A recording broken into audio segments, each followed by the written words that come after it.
In today's video, I'm going to teach you how to alphabetize in Excel. If you've ever dealt with a long list of names, products, or categories and needed to bring order to the chaos, this is one of the fastest, most reliable ways to clean things up. We'll keep it simple and make sure your data stays intact as you sort. First, highlight the data you want to alphabetize. Click and drag to select the entire range you want to sort, not just a single column if those entries are part of a table. For example, if each row includes a name, an email, and a department, select all those columns together so each row moves as a unit.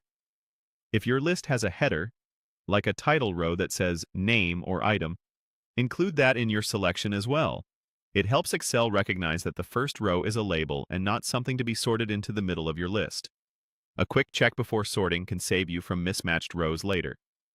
Next, go to the Sort and Filter option on the Home tab in the ribbon. You'll find it toward the right side in most versions of Excel. This menu is designed to make quick, common sorts easy. When you click it, Excel prepares a few one-click options so you don't have to build a complex rule. If you're using a table or a consistently formatted range, Excel will usually understand the boundaries automatically, but selecting your range first is still the safest approach.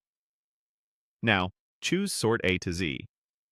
This sorts text alphabetically from A to Z, and if your column contains numbers, it will sort them from smallest to largest.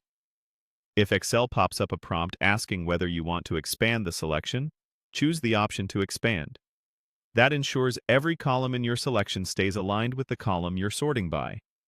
If your data has a header row, Excel typically keeps it at the top automatically.